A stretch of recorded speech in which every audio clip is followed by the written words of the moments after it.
A-t-il encore une chance d'être candidat à la présidentielle d'octobre prochain en Côte d'Ivoire? La question est sur toutes les lèvres.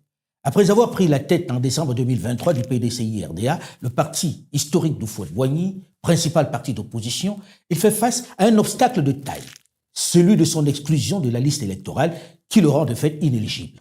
En exil en France, où il est reparti depuis quelque temps, il continue de se battre pour la révision de la liste électorale qui lui permettrait peut-être de se présenter en octobre prochain à ce scrutin sous haute tension étant couru. Il a fait alliance avec quelques principaux leaders de l'opposition qui, eux aussi, ont été exclus de la course, notamment l'ancien président Laurent Gbagbo, l'ancien Premier ministre et ex-président de l'Assemblée nationale Guillaume Soro, l'ancien ministre et chef des Patriotes Charles Blé Goudé. Pour ne citer que cela. Ira pas, Tidiane Thiam, le président exécutif du PDCI-RDA, est l'invité de Moment de vérité sur Afromédia. Bonjour Tidiane Thiam. Bonjour M. Foucault, merci de me recevoir. Très heureux d'être ici. Alors on va commencer par des choses très pratiques, les questions sur lesquelles les Ivoiriens se posent des questions et aimeraient avoir des réponses. Êtes-vous en exil en France? Et pourquoi? Est-ce qu'on a essayé de vous arrêter? Pourquoi vous êtes à l'extérieur? Je suis à l'étranger. Écoutez, il y a une succession d'événements que beaucoup ont pu voir. Procès, 22 avril, etc. Bon. Il y a eu un verdict qui m'a radié de la liste électorale. Ensuite, très rapidement, le gouvernement s'est empressé de faire une conférence de presse pour dire que j'étais ivoirien. J'avais demandé le 10 avril un certificat de nationalité, demande qui a été rejetée par courrier. Et donc, je crois, 23 avril, le gouvernement dit « je suis ivoirien ». Donc, nous avons demandé un certificat de nationalité par mon avocat. Nous sommes le 26 juillet, nous ne l'avons toujours pas. Donc, voilà un gouvernement qui, d'un côté, dit que je suis ivoirien, je suis redevenu ivoirien. Après avoir renoncé à votre nationalité française. Il y a cette théorie qui est qu'on peut perdre une nationalité automatiquement, d'après ce gouvernement-là, et on peut la retrouver automatiquement.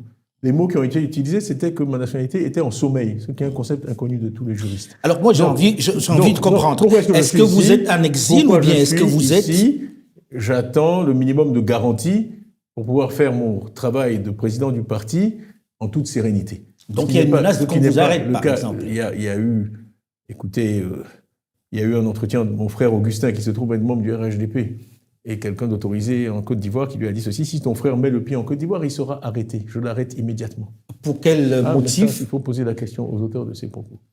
Et après avoir renoncé à votre nationalité... On parle du CNT de 2020, CNT auquel je me suis opposé par écrit. Il y a un communiqué qui existe que tous peuvent consulter sur Internet en disant qu'il fallait rester... était le Conseil national de transition, qu'il fallait rester dans la légalité. J'ai fait une déclaration officielle en 2020 où il paraît qu'il faut m'interroger sur le rôle que j'aurais joué depuis Paris en n'étant pas rentré en Côte d'Ivoire depuis 20 ans dans le CNT. Donc, alors, enfin, on invente n'importe quel prétexte. Les gens se posent la question de savoir... des menaces physiques dont j'ai dit sur France 24 qu'elles m'avaient été faites par des voies autorisées. Donc c'est une situation qui ne devrait pas exister, parce que je suis un citoyen ivoirien. Je n'ai jamais commis de crime de ma vie. Effectivement, j'ai été élu démocratiquement à la tête du PDCI et j'ai été désigné par le PDCI comme candidat à la présidentielle. On va en parler dans un instant, puisqu'on va arriver à cette question-là. Aujourd'hui, qu'est-ce que vous avez comme papier?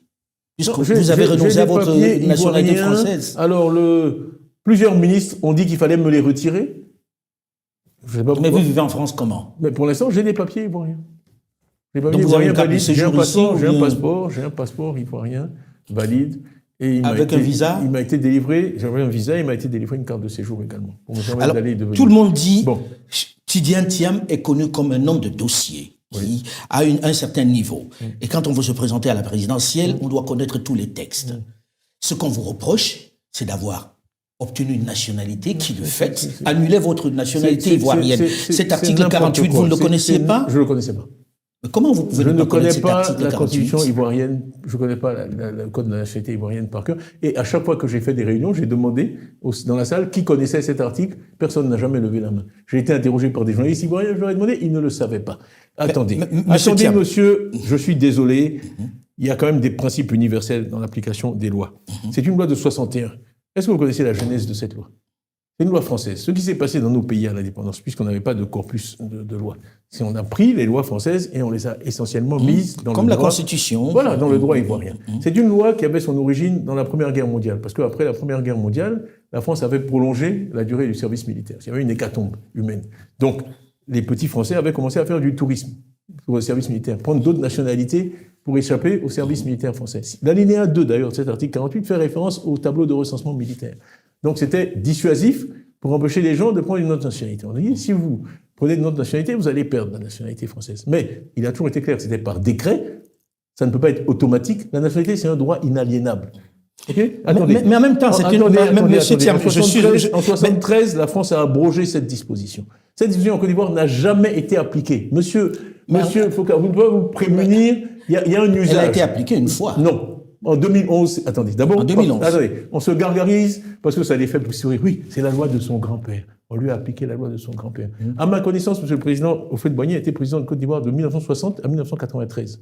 Je mets au défi quiconque de trouver un seul exemple d'application de cette loi en 32 ans, de 61 à 80. Du vivant du président Houphouët, cette loi n'a jamais été appliquée. Pas une fois. Mais ça ne fait pas que cette loi n'existait pas, monsieur Thiam. C'est un concept de désuétude.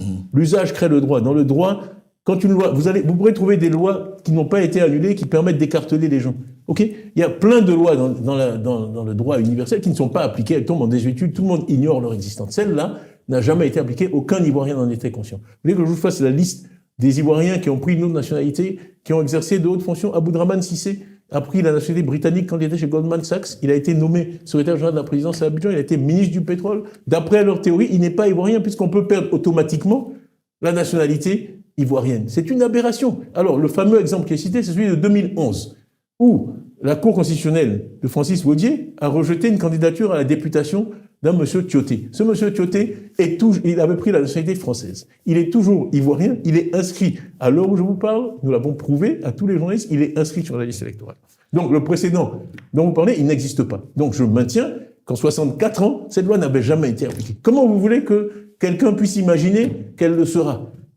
Mais elle fait partie de la loi. Il y a tout le PDCI. Elle n'a pas été abrogée. Elle n'a jamais été appliquée. Il y a des centaines de milliers de gens sur la liste électorale aujourd'hui qui sont des doubles nationaux. Alors comment expliquez-vous que ça arrive à vous? Ah, mais ça, il faut poser la question. Expliquez. C'est comme quand ça veut dire quoi concrètement? La foudre tombe quelque part. Une loi, il y a 30 millions d'Ivoiriens. Il y a des millions de naturalisés. Vous pensez qu'on a peur de vous, que le président Ouattara a peur de votre candidature? Je pense qu'on a tout fait. Nous, on savait. Je vais vous donner les noms. Il y avait une équipe à peu près de 10 juristes qui a fouillé le droit ivoirien pour trouver un moyen de m'éliminer. Si ça n'avait pas été ça, ça aurait été autre chose, je vous assure. S'il avait fallu dire que si on mesure plus d'un mètre 93... Mais pourquoi on doit vous éliminer, vous? C'est toute personne qui est en position de gagner. Moi, si vous voulez qu'on regarde les sondages, on a fait des sondages qui sont publics.